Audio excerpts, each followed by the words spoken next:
Man is his own university. La vie est un choix. Quel est votre choix? La pauvreté ou la richesse? Ici, le choix est vite fait et connu. C'est la richesse, la prospérité, le bonheur, l'abondance, l'éducation honnête, l'amour, le pardon et le partage. Vous êtes né riche et heureux pour être riche et heureux. La richesse et le bonheur sont des droits à manifester. Ne laisse personne te dire le contraire.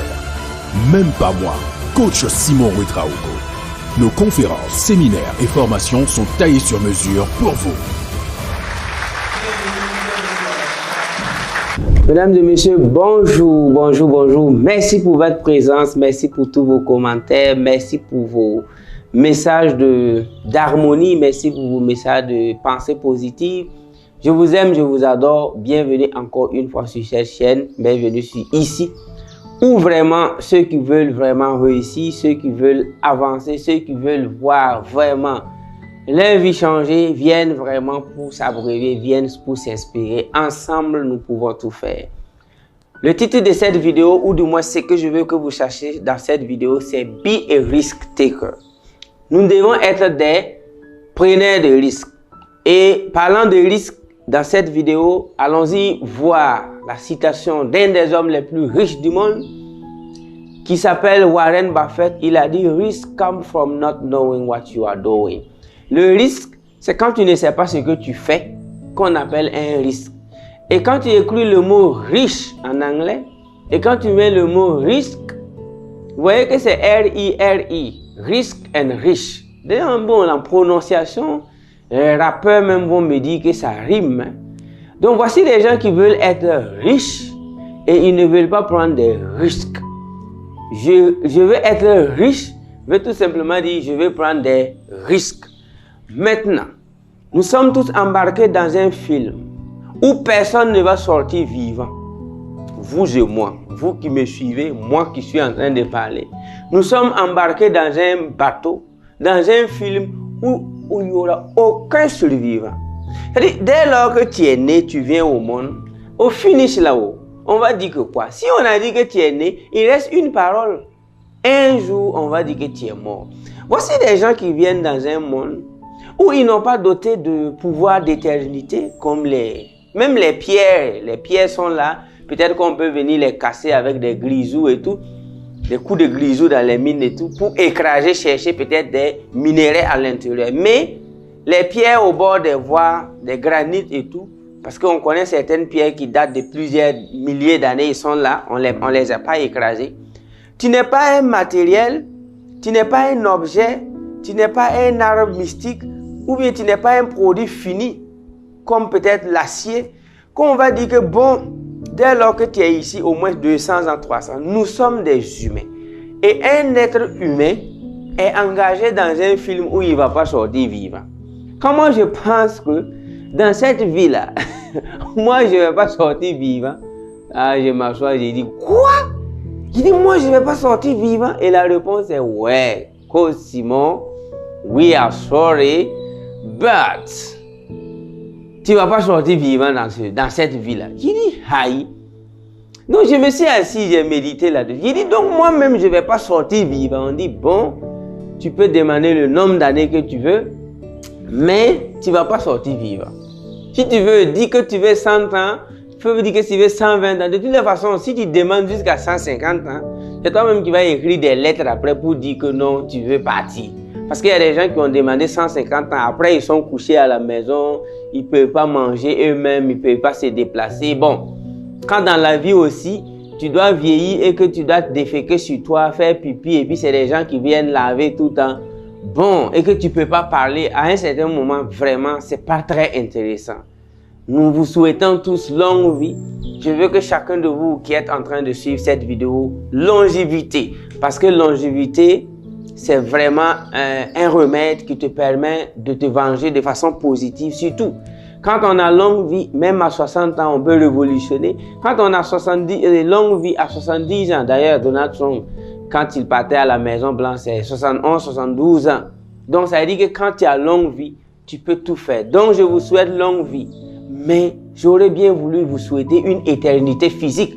Parce que l'éternité métaphysique, l'éternité de l'esprit, l'éternité de l'âme, ça existe. La vie éternelle, option métaphysique. Mais ton corps physique là, la vie que tu vis là, un jour, tu seras fatigué et tu seras vieux et tu vas partir.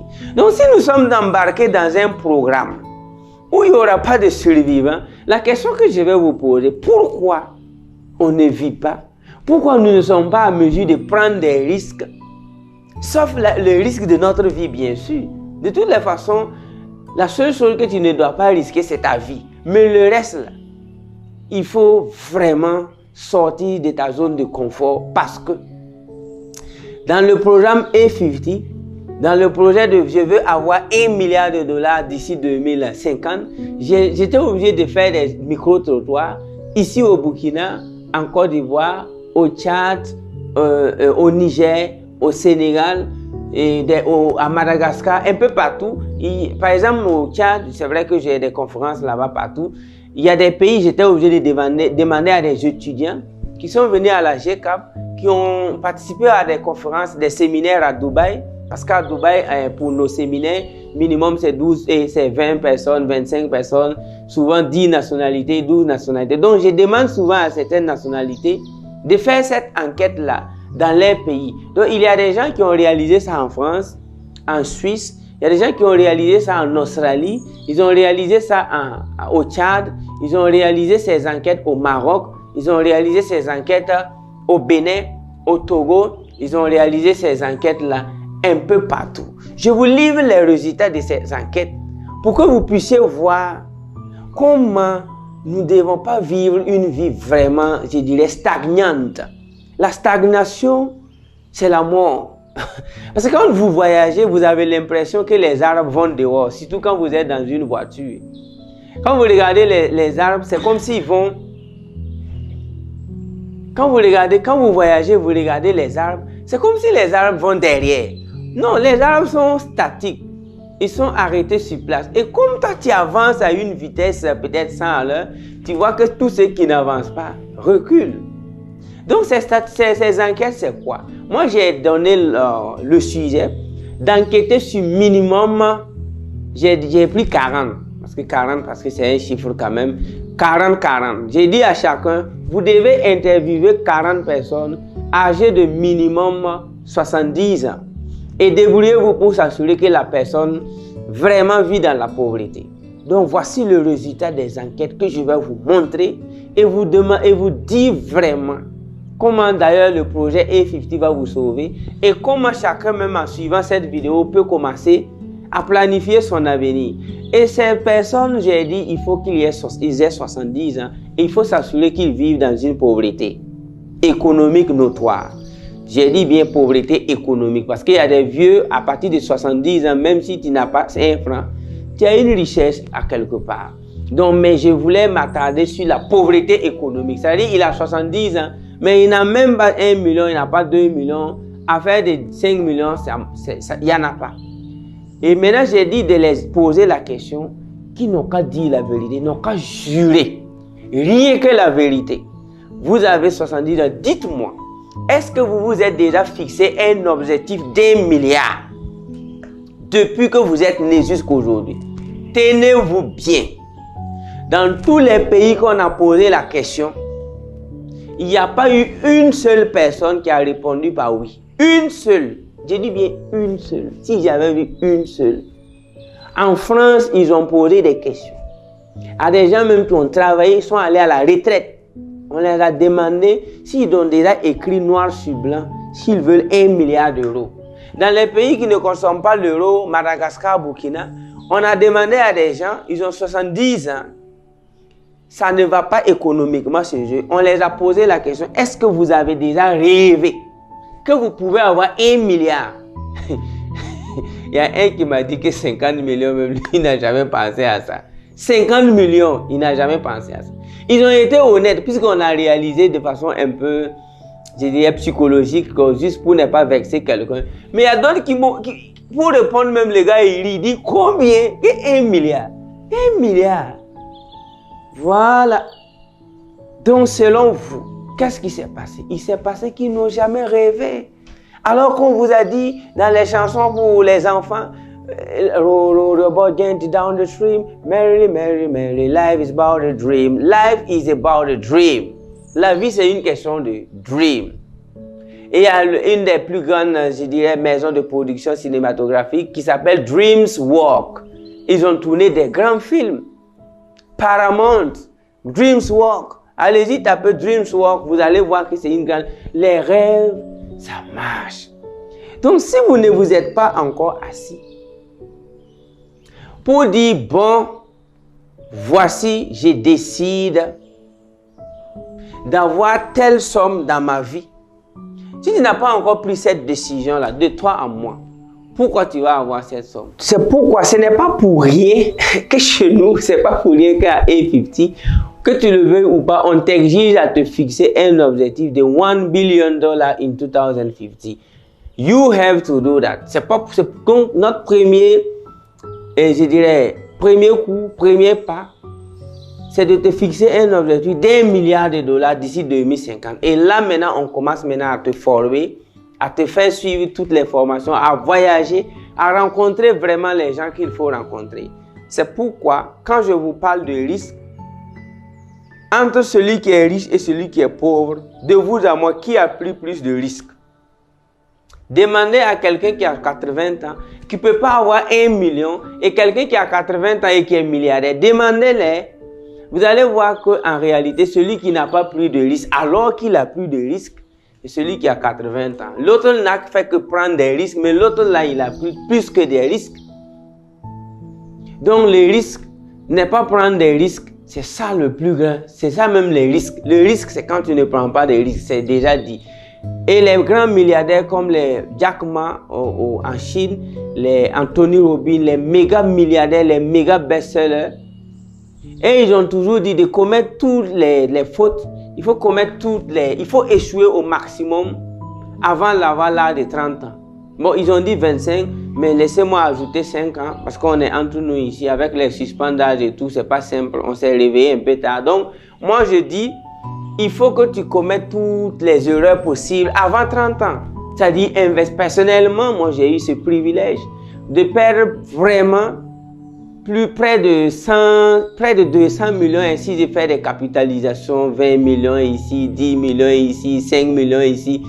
En tout cas, ça dépasse les 100 là. J'ai eu à perdre plus de 100 millions avant l'âge de 30 ans. Là, dans des investissements passifs, dans des investissements par là, mais ça rapporte de la sagesse, ça rapporte de la connaissance, ça rapporte de la détermination. Parce que chaque nuit, ton cerveau est à 200 à l'air. Ton cerveau ne peut pas dormir. Quand tu as perdu 10 millions, 20 millions, 30 millions, 40 millions, tu ne peux pas perdre de l'argent et puis rentrer la nuit et puis ton cerveau va dormir comme un voisin qui n'a rien perdu. Donc, c'est ainsi que le cerveau s'est mis à travailler à 100 à l'air. Donc, les idées, on ne fait que les noter. On se promène avec des bics et des calepins, on ne fait que noter des idées. Ce n'est pas pour rien. C'est parce qu'on s'est levé, on s'est dit, ok, tous les risques que tu ne dois pas prendre, c'est de risquer ta vie. Le reste là, you have to, tu dois, parce que ça aide. Donc ceux qui sont assis et que quand on dit quelque chose, on dit que c'est risqué, laissez-moi vous dire vraiment que la chose la plus risquée, c'est quand tu décides de stagner, de t'asseoir.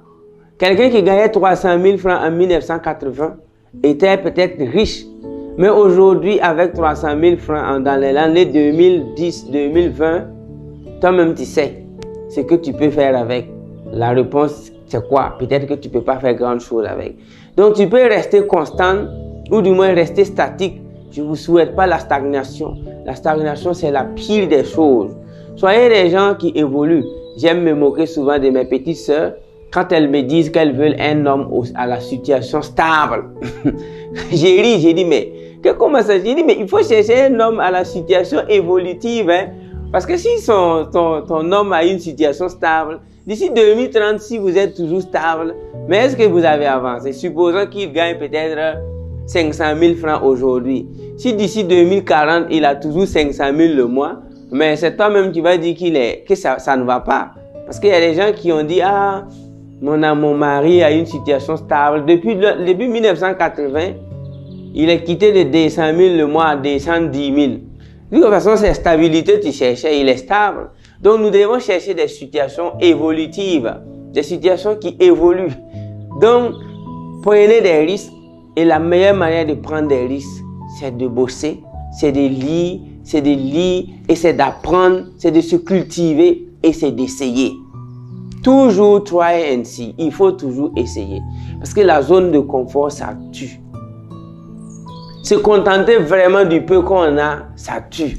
Il faut toujours calculer. Il faut prendre les risques comme un Chinois. Il faut prendre les risques comme au Nigeria. Il faut prendre des risques. Il faut investir. Il faut créer. Il faut investir. Il faut créer. Il faut se former. Vous allez voir que ça paye toujours. Entre ceux qui prennent les risques et ceux qui ne prennent pas les risques, ceux qui prennent les risques sont plus proches de la richesse et ceux qui ne prennent pas les risques là. Ah, mais rappelez-vous de ce que j'ai dit au début. Risk comes from not knowing what you are doing. Le risque, c'est quand tu ne sais pas ce que tu fais. Par exemple, tu ne connais pas l'or, tu n'as jamais fait l'or. Et puis quelqu'un vient te parler de l'or, comme je me rappelle que c'est quand je lisais le livre de George Clason, The Richest Man in the Babylon, que je vous recommande de lire, L'homme le plus riche de Babylone. Là-bas, il est raconté qu'il y a un monsieur qui a donné son argent à un marchand qui n'était même pas spécialisé dans le domaine où il donnait l'argent. Mais c'était sûr qu'il ne va pas revenir. C'est fini. C'est fini. Quelqu'un qui est dans le business des briques, et puis il dit qu'il voyage pour aller payer des briques. Toi, tu lui donnes 10 millions que s'il voit l'or, parce que tu as entendu dire qu'il y a de l'or dans la zone là. Il n'a qu'à payer de l'or envoyé, toi tu vas vendre. Regarde, c'est pas ces risques-là, moi je te dis de prendre. Donc il y a des risques. Tu es ingénieur, tu es spécialisé dans telle structure, tu maîtrises telle matière, mais c'est là que tu dois prendre des risques. C'est là que tu es ingénieur en informatique, tu dois prendre des risques dans le secteur de l'informatique en créant, en investissant. C'est ça. Maintenant, si toi tu es peut-être ingénieur en informatique et puis tu veux aller prendre des risques dans par exemple, dans la culture de maïs, vous voyez déjà que c'est deux secteurs un peu différents. Donc les risques ici, c'est de savoir ce que tu sais, savoir ce que tu aimes et tu décides de quitter ta zone de confort. C'est ça, prendre des risques. On appelle ça des risques calculés et des risques mesurés. Donc, let's become risk taker. Sinon, l'ignorance vraiment, ou du moins la peur de prendre des risques, a créé plus de pauvres que ceux qui ont eu le courage de prendre les risques. C'est-à-dire la peur de risquer a créé plus de pauvres que ceux qui ont eu le courage de prendre des risques. Donc je ne connais pas un seul milliardaire au monde qui va te dire que lui n'a pas pris des risques. Mais je connais assez de gens qui n'ont pas 100 000, 10 000, mais si tu causes avec eux, lui, les risques là, ils ne sont pas dedans. Donc s'il vous plaît, calculons et prenons des risques. Ça va nous aider. Je vous aime, je vous adore. Et merci beaucoup pour vos inscriptions. Merci. Je vois vos messages, je vois les notifications. Merci pour vos inscriptions au programme projet A50. Et une fois que vous vous inscrivez, vous allez voir que vous allez vous retrouver facilement et rapidement dans nos groupes privés, Telegram, WhatsApp et tout. Et pour les grandes sessions de conférences de formation et surtout des grands séminaires, les dîners galas de rencontres, de business, de programmes et surtout de programmation et de reprogrammation de votre cerveau, parce que vouloir devenir milliardaire en dollars veut tout simplement dire que tu es capable de donner cours dans n'importe quelle université du monde, Harvard, Yale, Princeton. Tu peux donner cours partout, tu peux partager ton histoire partout. Et c'est pourquoi nous, dans notre programme, il y a 1200 livres à lire, il y a plusieurs milliers de documentaires à suivre, parce qu'on ne veut pas de millionnaires ou de milliardaires en dollars. Il faut que tu sois hyper surdoué. C'est là qu'ensemble, on pourra tout faire. Je vous aime, je vous adore. Simon Wadao.